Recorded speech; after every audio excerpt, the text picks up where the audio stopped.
question might be if you expose yourself as a Christian if you came out as a Christian, this would jeopardize your ability to bring some other Jews. Yes, and will destroy my family.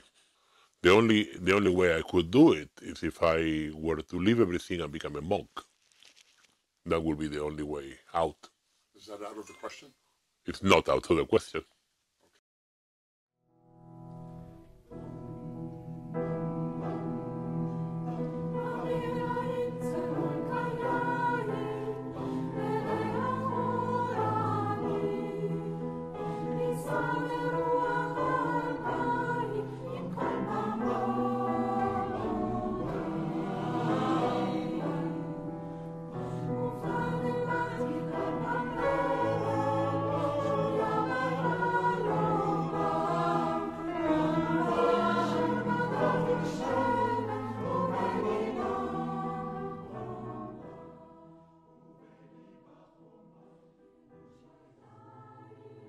Hasidic Judaism is a Jewish religious group that arose as a spiritual revival movement in the territory of contemporary Western Ukraine during the 18th century and spread rapidly throughout Eastern Europe.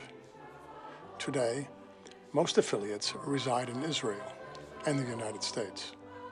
Israel ben Eliezer, the Baal Shem Tov, is regarded as its founding father, and his disciples developed and disseminated it. Present-day Hasidism is a subgroup within ultra-Orthodox Haredi Judaism and is noted for its religious and social conservatism and social seclusion. Its members adhere closely both to Orthodox Jewish practice with the movement's own unique emphases and the traditions of Eastern European Jews. Many of the latter, including various special styles of dress and the use of the Yiddish language, are nowadays associated almost exclusively with Hasidism. Hasidic thought draws heavily on Lurianic Kabbalah. The adherents of Hasidism are organized into independent dynastic courts, each headed by its own hereditary leader, a Rebbe. Reverence and submission to the Rebbe are key tenets, and he is considered a spiritual authority with whom the follower must bond to gain closeness to God. Affiliation is often retained in families for generations, and being Hasidic is as much a sociological factor, entailing as it does birth into a specific community and allegiance to a dynasty of Rebbes, as it is a purely religious one. There are several courts with many thousands of member households each, and hundreds of smaller ones. As of 2021, there were over 150,000 Hasidic households worldwide, about 5% of the global Jewish population.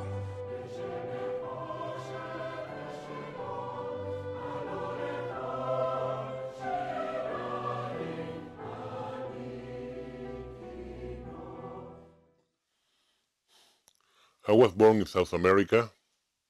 I came as a student to the United States, and finally, after finishing my degrees, I end up in New York. I was raised as Masorati, who means traditional Jew, mostly of Sephardic background, and later I joined a Hasidic group in New York. How did you end up coming to New York? Well, it was a process. I was living in other states. I was in the Midwest, and I met a shaliach, means a person sent by the yeshivas to collect money, and I befriended this gentleman. He was a very, very spiritual person. He brought me into the Hasidic community.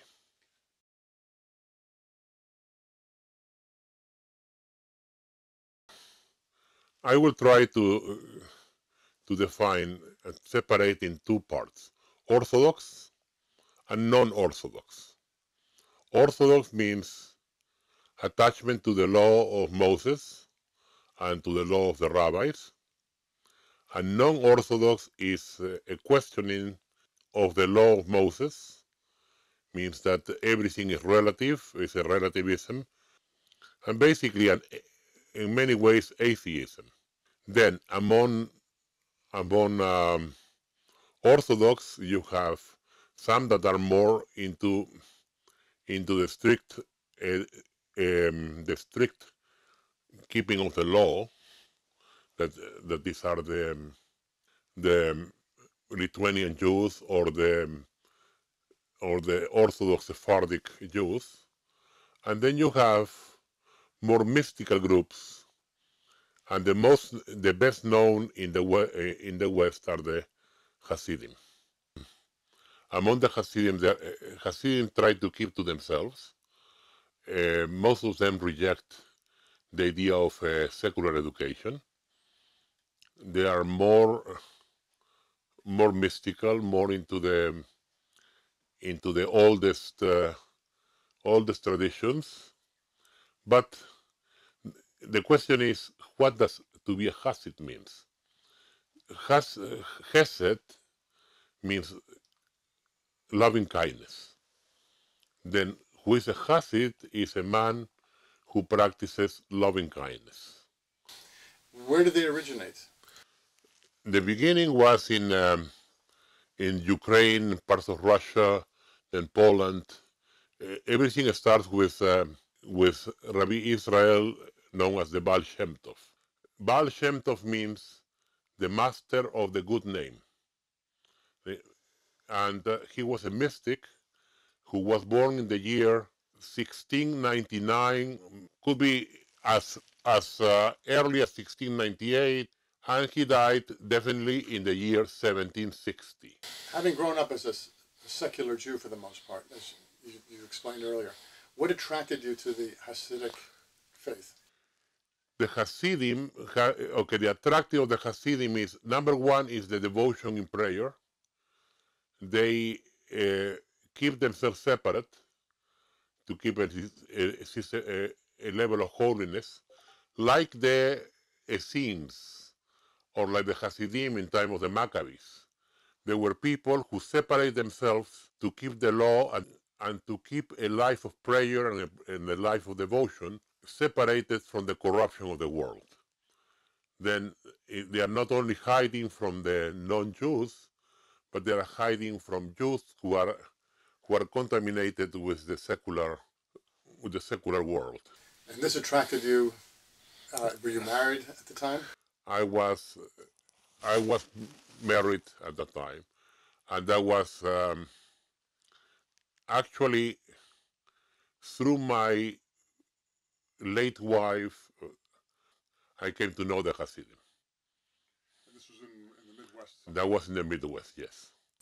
Okay, so was there any kind of ritual you had to go through? How did you become? No, you don't need to do through any ritual, but there is a practice that Hasidim have. They go every day to the mikvah.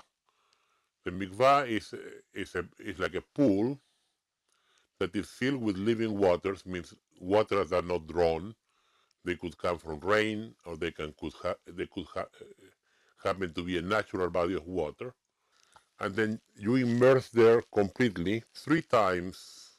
A, to clean ritual impurities. Number 2, to get ready and to be able to serve God with a pure spirit, pure body and pure spirit.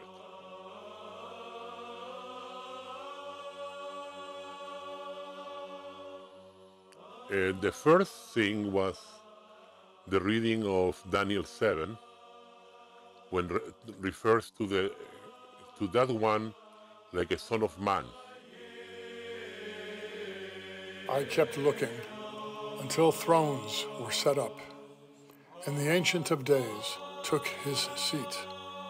I kept looking in the night visions, and behold, with the clouds of heaven, one like a son of man was coming. And he came up to the Ancient of Days, and was presented before him. And to him was given dominion, glory, and a kingdom, that all the peoples, nations, and men of every language might serve him. His dominion is an everlasting dominion, which will not pass away, and his kingdom is one, which will not be destroyed.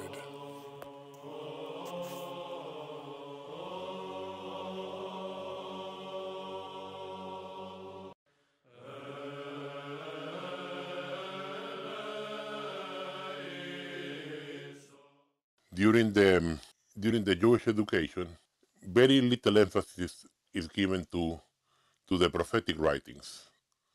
Daniel, for a strange reason, is classified not as a prophet, but as a writings, means the lowest end of the Tanakh, that is the Hebrew Bible.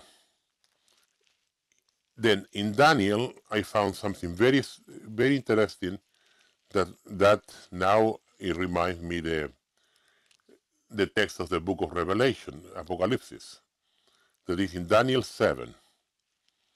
I saw, and he has a vision when he sees the beasts and everything else. Later in the vision, once he goes through this apocalyptic imagery that appears in many other pseudepigrapha, means non-canonical books, I was watching in the night visions, and behold, with the clouds of heaven, one like a son of man came, and he came up to the Ancient of Days, and they brought him before. He was given dominion, honor, kingship, so that all peoples, nations, and languages would serve him. His dominion would be an everlasting dominion that would never pass, and his kingship would never be destroyed. And as for me, Daniel, my spirit became uneasy in its sheath, and the visions of my head bewildered me.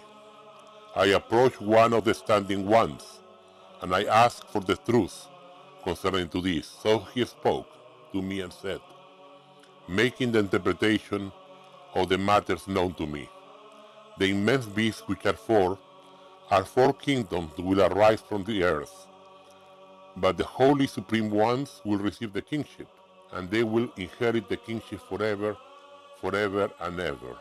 Then you have the Son of Man that approached to the Ancient of Days, means God, and then he becomes equal to him. He's not a military man, he's not a conqueror, he's not a regular person like as was expected in later years. But there is a man that there is a Son of Man that approaches God, and is given to him all the power of the kingdom of God.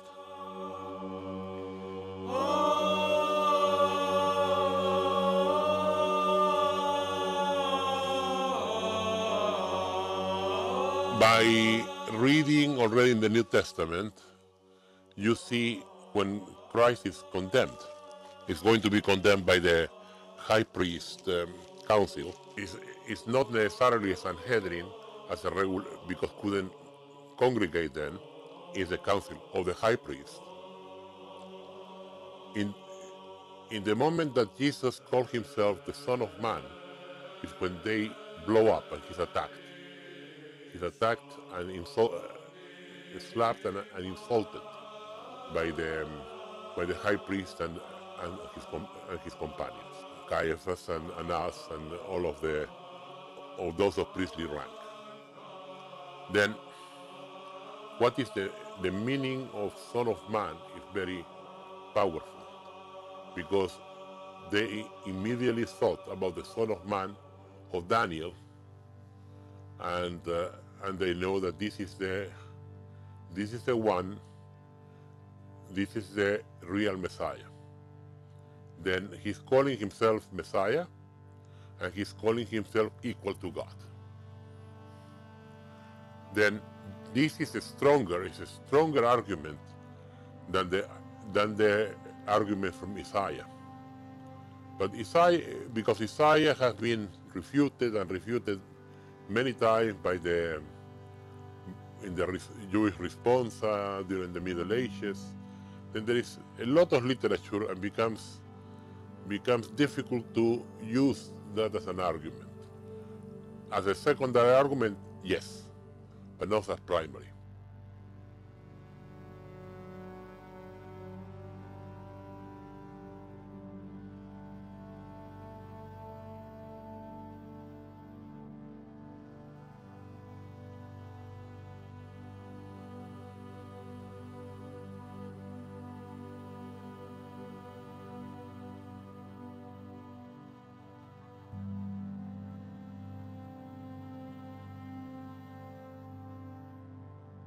I had an experience. I was in a synagogue one day.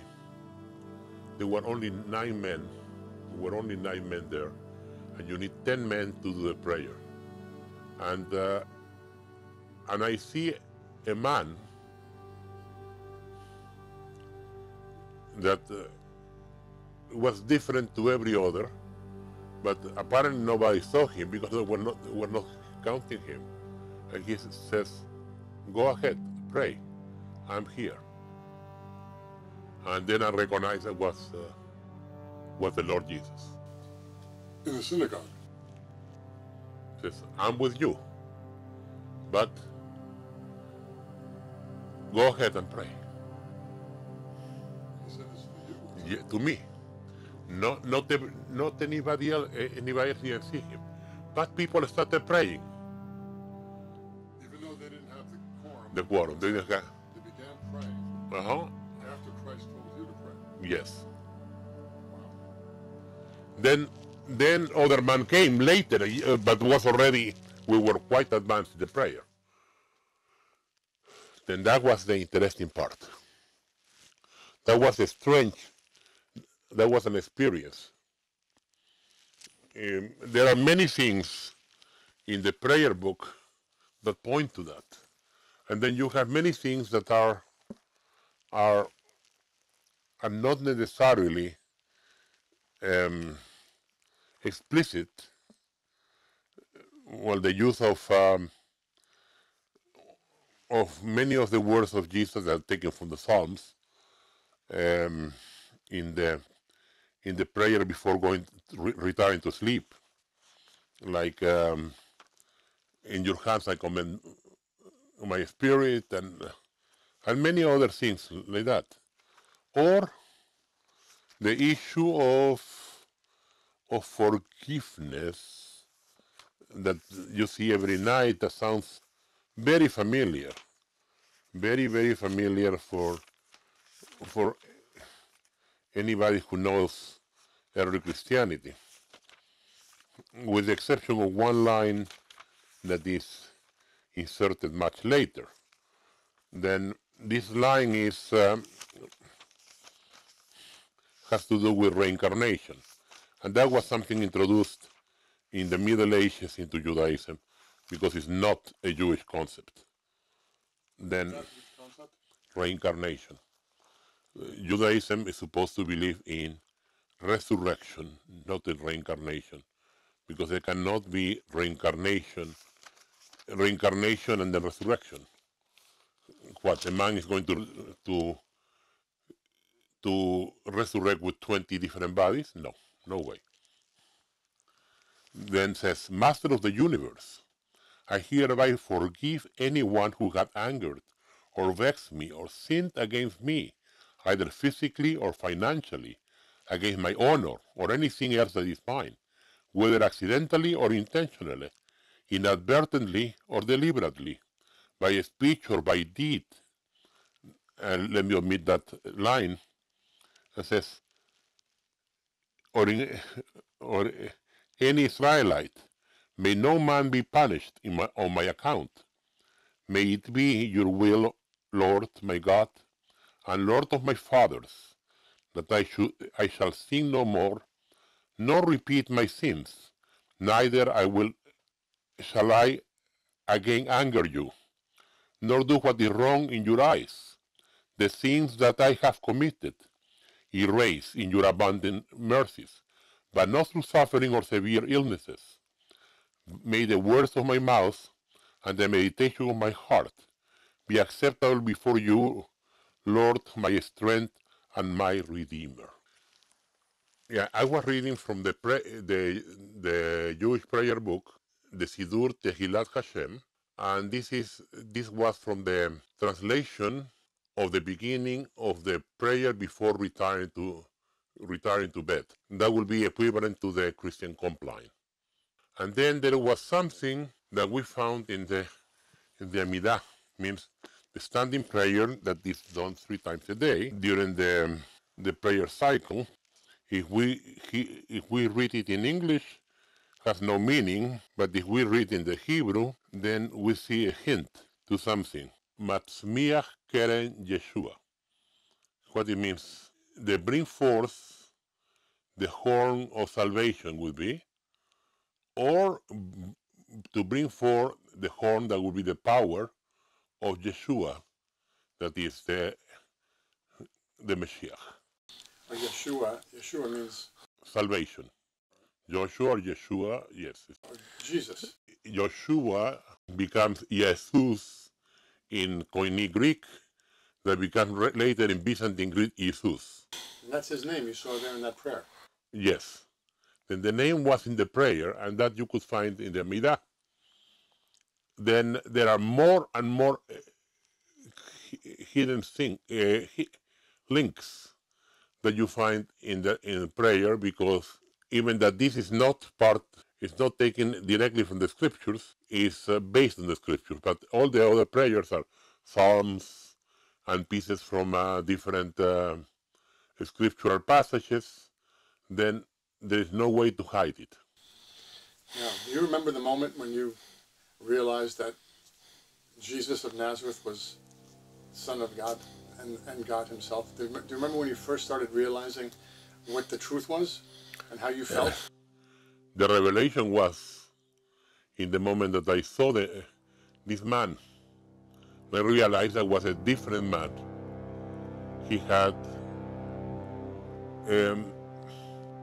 was different because normally a man, you can see the face of a man because the face reflects light. In this case, you see the light is from the inside out. It's not from the outside in and reflects. Then you see a difference between the sun and the moon. The sun is a source of light. The moon is only reflecting a little bit of the sunlight, and that's what we can see. Yeah. I guess from the moment you saw that man in the synagogue to your baptism. Question was to look for him. Where was he? Where was he hiding? Then I realized that it was really a supernatural being, not a regular man. The next thing that I saw was a painting of Chagall, that you see the Jewish Christ with his talit tied to the groin, crucified. Chagall was a Jewish painter and vitralist, and he used to make different works like that. He has one in which he represents Christ as a crucified and says, Jesus the Nazarene, the King of the Jews. Then this connects directly with the vision. So you saw Chagall's painting as a kind of icon. As an icon. As an icon. Then was in my heart. In my heart for many years. Many years, and I started studying, reading, and everything else. I was keeping a secret. My wife had the vision of Mary, and then she died.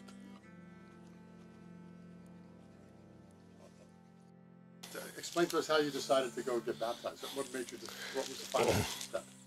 I was driving around Astoria, and I met this priest. In that moment was Archimandrite Pavlos. He got the right smile, the the right leadership, that in some way he reminded me the Christ who appeared in the synagogue. Not physically, but something about him that was real. There was not like I met Catholic priests, I met Protestant ministers, I met some other Orthodox clergymen, but they were common men. They didn't have anything that was any connection to the supernatural.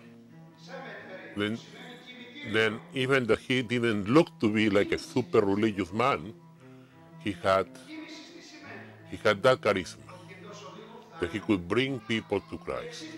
In that moment, I already started thinking about baptism, but he was holding me. The holding that helped me to desire it more. To Explain holding. Means not to say, okay, I'll baptize you tomorrow. And then I met a monk, a Romanian monk from Father Constantinos. He was studying at the Fordham University with the Jesuits. He said, okay, we are going to start like this. You're going to get baptized. I will get you baptized. But you need to do this. Every day you want to learn together a little bit of the fathers, a little bit of this. I knew already a few things because I already went through it. I was familiar with Irenaeus, with Augustine, with the Didache, with St. Polycarp, with St. Ignatius, also Clement of Alexandria, St. Kirill, John Climacus, and I had very good readings on monastics, on the Philokalia, or the Father of the Desert. Then later in the Russian Philokalia, Father Nazarius and Saint Seraphim. But he said, we're going to do like this. You're going to confess to me, but we're going to do like continuously. Every 2 times a week, you confess. That was before baptism. And then he gave me advice, and then we tried to do a lifelong confession to be able to go through baptism. In that way, I could get used to confession, number one, and the other thing was to profit from it spiritually, because there is a lot of things and that happens now. The new calendar Greek, rarely they confess. That's not good, because if you don't confess, you're accumulating garbage. It gets to a point in which you totally forget what is the function, what you need to do, what is your way of worshiping and respecting God. So how did you finally get baptized? How long did it take? Took like 6 months in the cathedral in Manhattan, where Father was staying, was baptized there, and I had a famous theologian as my godfather, John McGuckin. Do you remember the moment you were baptized? Yes, vividly. Into the water, into tremendous bathtub, total immersion 3 times. Similar with the completion of the mikvah experience of immersing 3 times into the water. And you were given the name? I was named after Saint Vitus, who was a child martyr of the year 303 that was under Diocletian. Are you still a part of that church? No. Why? Because of practices that are abominable according to Christianity.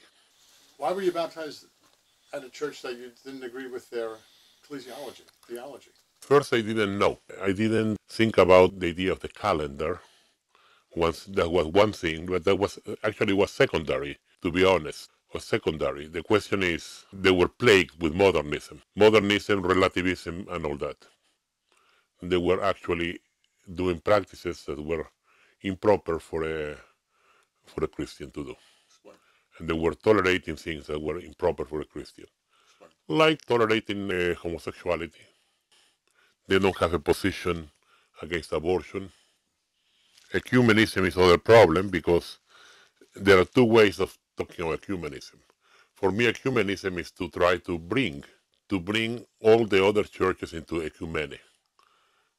what they do is basically they are tolerating other people's heresies and consider them valid, like accepting a valid baptism of a Protestant or people that are totally disconnected with Christianity already. How did you end up with the old calendar, Greek Orthodox Church? I told you because I met Father Pavlos, that later he was made a bishop. Then that was the way. I consider myself that I think that the only way is to be Orthodox is to be Orthodox in all ways, not half the way, not 3/4 of the way, but 100%. Then the problem, I don't see exactly the calendar, but I see other things like ecumenism and modernism. Then the calendar is simply a guard against those things. Because the moment that Orthodox celebrates things the same time as the other churches, then they lose their unicity and they start combining and mixing and losing their doctrinal purity. Without doctrinal purity, there is no Orthodox. Then become heterodox like any other thing. Then the name Orthodox becomes a sham. So now, how do you consider your life journey? How do you look back on it now? What kind of, is it a fulfillment of your true calling, your true identity as a Jew? Do you see this as a fulfillment? How do you see this? Is this a conversion? Is this a complete change? No, it's not a conversion. There's a continuity. There was never a break. Because a Jew, there is something that is in the scriptures. Jesus says first to give to the children of the kingdom, and then to the people from the outside. And then later is when Paul started preaching to the Greek and Greco-Roman world. Then that was the big difference. Then he separates the Church of Jerusalem, that is the Jewish church, from the Gentile church. Then a Jew needs to take upon himself the whole burden, because the law itself is light. It's not heavy. It's not something that is difficult for a Jew to keep, because the grace was born with that grace. Explain that, though. It sounds like you're saying that Jews live by a different law than Christians. It's not exactly different law, but it's a different status. For example, a monk has different rules of life than a layman. It's very different. Even the priesthood doesn't make such a difference as the monastic. A married priest, in many ways, is like a regular married man that happens to be consecrated and need to be better than, I need to have more, be like a vir probatus, means a man that is already tested, that is a righteous man, but that's it. But the monk already has a different lifestyle. A Jew has a different lifestyle because it's his nature. Then that's the reason why St. Paul talks about the olive tree and the oleander. Then the people from the outside are the oleander branches inserted into the Jewish root, but the Jew is the original plant. If you now, as an Orthodox Christian and a Jew, you have to live by a different lifestyle than a Protestant who becomes baptized? Yes. Explain that. I mean, what way? In what way is your life different than a Protestant Orthodox Christian, a former Protestant? A few ways. The number thing is you have an adherence to some practices that you need to do. For example, a Jew is obliged to pray early morning prayers, at least the 6th hour, the Vespers, and the compline in private. Well, this may be news to many Orthodox Christians, but that's required of us Orthodox Christians. Exactly. All of us. Exactly. How is that different from a Jewish convert? No, in that way doesn't differ. No, it's not. But that's what people don't understand, why need to be done like that. So as a Jew, you're fulfilling the tradition that from the correct time of the apostles. Would you consider that you betrayed your Jewish background, your Jewish faith? No. Why not? because I love my nation. I wouldn't do anything against my nation, and simply it's an advance. It's a completion. It's a completion to ascend to a higher level. So where do you consider yourself now? A Jew who found Christ.